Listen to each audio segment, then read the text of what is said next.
This is lesson 7-8, trapezoidal approximations. So what this is, just so you guys know, is we've already done the left point Riemann sums, the right end point Riemann sums, and then the midpoint. So a trapezoidal approximation is another way to kind of approximate the area under a curve. So it says we have seen several ways, blah, blah, blah. Okay. Could we use another shape? Yeah, trapezoid, cool. So if we go down here, we're gonna have to know what the area of a trapezoid is. Now I find this very interesting. So I've been teaching geometry, as you guys know, for like 7 years. I never once had to teach the area of a trapezoid. I don't know if you guys have ever seen it before, if you've ever used it. If not, it's a pretty straightforward formula. It's 1/2 of the height of the trapezoid from base to base plus or times you multiplying it by the two bases added together. So it's 1/2 height times base 1 plus base 2. So we're going to kind of keep referencing that because, in other words, like if you're looking at this picture, the height of the trapezoid is actually going to be your change or your delta x between the interval. And then you're going to add the height of this base and this base together and times it by that height and that 1/2. So that's all we're going to have to do for this. So this is not a long lesson because once you get through the Riemann sum, this is pretty easy. So we're just going to get right in there. So it says, and by the way, all you're doing is you're adding up all these individual trapezoid areas together, okay? So obviously the more trapezoids you have, like more of these intervals you use, the more closer to the actual answer you're gonna get. So if we go down to the bottom here, for example 1, it says, suppose that water flows through a pipe at a rate described by the function r of t given in the table below. Use a trapezoidal approximation to approximate the value of the integral from 0 to 8 of r of t dt and explain the meaning of this answer in the context of the problem. Okay, so what I want to do for this first one is I want to kind of graph it so you guys can see what I'm doing. So off to the left here, I'm just going to kind of go like this. So, I mean, if you look, I'm only going from 0 to like 8, 0 to kind of like 9. So I'm just going to go up by 9. So 1, 2, 3, 4, 5, 6, 7, 8, 9. 1, 2, 3, 5, 6, 7, 8, 9.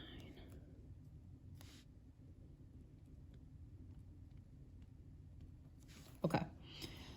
And then I'm just going to plot these points. So I have 0 at roughly 4.2. Then I have at 1, it's like 5.1. At 3, it's at 6. And then at 8, it's at 8.3. So it's kind of like up there. Okay. Now you guys got to remember this curve can be doing anything in between. So you can kind of think about it as, I mean, I kind of just did a dashed line, but it could be literally doing whatever it wants all the way through those values. Like we're not looking at we're only looking at parts of the data, not the whole thing. So if we want a trapezoidal approximation, it looks like we're going to have 3 separate trapezoids. We're going to have this one. Okay. Then this one. And then this one. Okay. My goal is to find the areas of these 3 trapezoids and add them together, and then that's going to be us approximating with a trapezoidal approximation. So my integral from 0 to 8 of r of t dt is going to be equal to, now let's look at the first one first. So it's 1/2 of the height. So the height from base to base is just a distance of 1. And then this base is height is what f of 0 is. F of 0 is just 4.2, so it's going up 4.2. Plus the height of this side is going up to that 5.1. Okay, so that's going to give me the area of the first one. So then I have to add that to the area of the second one. So the height this time from base to base is 2. This height is still 5.1. The height of this one is 6. And then that would give me the area of this one. So then I got to do the last one. So it's 1/2. Now, the height of this trapezoid is 1, 2, 3, 4, 5. This base is 6. This base is like 8.3. And then there you go. That's my formula. So the rest from here is just all kind of like simplify it. And by the way, this is an approximate equal sign. So it's going to be approximately, and we can use our calculator for this. You end up getting 4.65 plus 11.1 plus 35.75. And if you guys add those together, you would get 51.5.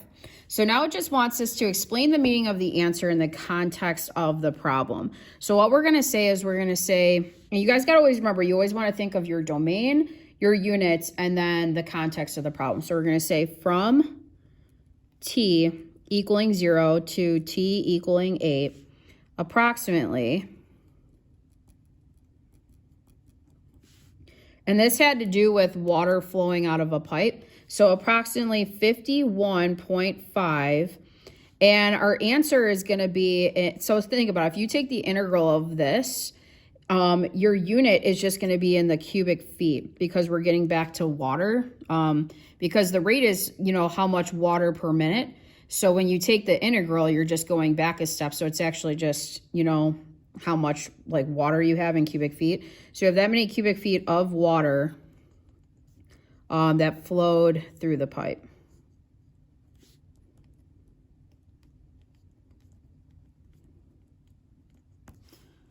Okay, and that's an example of what an AP question looks like. So let's try another one. So, I mean, there's not that many examples on this worksheet or this packet.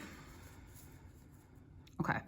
So for example 2, it says, on a certain day, the rate at which the material is deposited at a recycling center is modeled by the function R, where R of T is measured in tons per hour and T is the number of hours since the center opened. Using a trapezoidal sum with the 3 subintervals indicated by the data in the table, what is the approximate number of tons of material deposited in the first 9 hours since the center opened? Okay, so we're doing our integral. Our trapezoidal thing is going to be the integral from 0 to 9 of R of T dt is approximately equal to our trapezoidal approximation. So we're just going to, I mean, there's a trapezoid between these two numbers, and these two numbers. So you got to just think to yourself, it's 1/2 height times the 2 bases added together. So for the first trapezoid, I'm going to have 1/2. The height from left to right is going to be 2. Times the height of this base is going to be 15. The height of the second base is 9. So this is the area of the first trapezoid. Then I would have 1/2. This is a length of, a height of 5. The height of this base is 9. The height of that base is 5. So it's 9 plus 5. And then I would have for the last one, 1/2 of 2 times 5 plus 4. Okay, so then if I just simplify all this, I mean, you guys can do this if you want in your calculator. You get 24 plus 35 plus 9, and that's approximately 68, or choice A. Okay, so that's it for that one.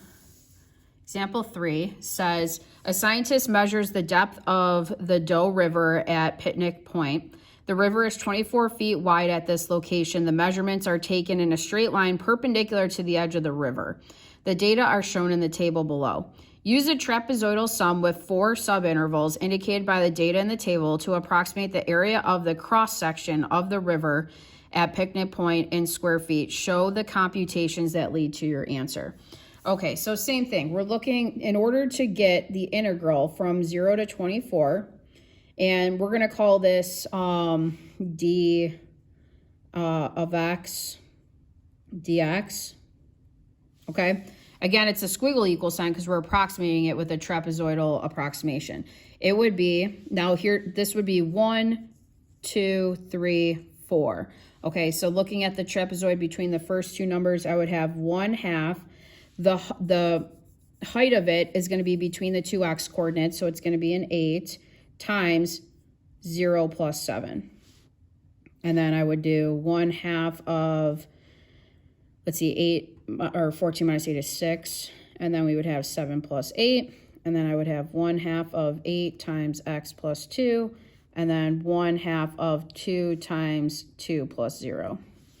So this ends up giving you, again, you guys can just put that right in your calculator, 28 plus 45 plus 40 plus 2, or approximately 115. And then what it's in is it's going to be in square feet, because they're talking about area.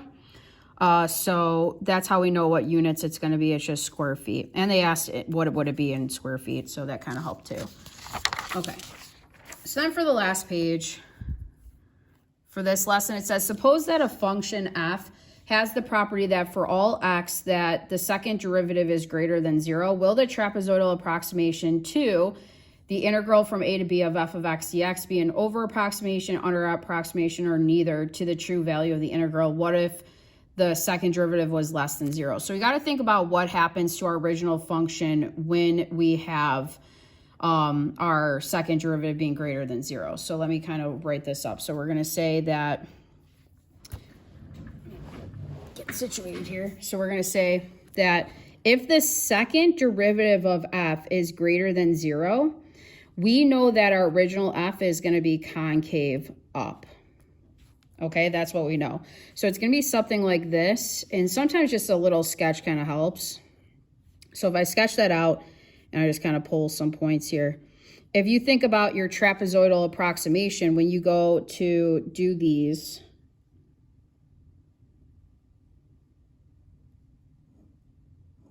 okay, you're going to see that it ends up being an overestimate. Like these values are going to be like a little bit over. So this would be an overestimate. So then likewise, if you have the second derivative being less than 0, f would be concave down.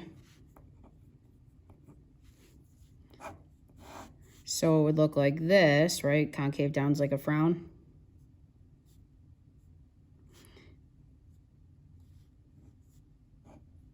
So there's 1 trapezoid, 2, 3. Okay. I'm missing out on all this area there, so it's an underestimate of the actual area. Okay. So then, for example 5, it says a left Riemann sum, a right Riemann sum, and a trapezoidal sum are used to approximate the value of the integral between 0 and 1. Now, I know for whatever reason my picture didn't show up just now, but this is pretty easy to draw. So it looks like this. Okay, so this is f of x. Okay, so they're saying which of the following sums would give an underestimate to the value of this integral between 0 and 1 in this shaded area. So, I mean, you can kind of just draw an example of each kind. So if you do it like just a random left-hand one, if you notice, this box is missing all this right here. So that like a left-hand one would definitely give you an underestimate. So 1's definitely a choice.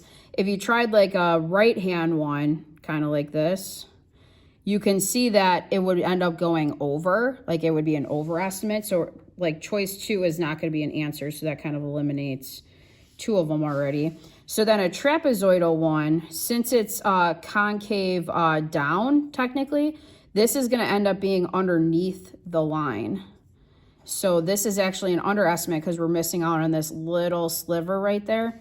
So in other words, the correct answer would be choice D, that 1 and 3 would be underestimates if you used a left sum or trapezoidal sum approximation. So then an important point at the bottom says, when justifying whether a left or right Riemann sum is an over approximation or under approximation to a definite integral, the justification needs to be based on the increasing or decreasing behavior of the function in question.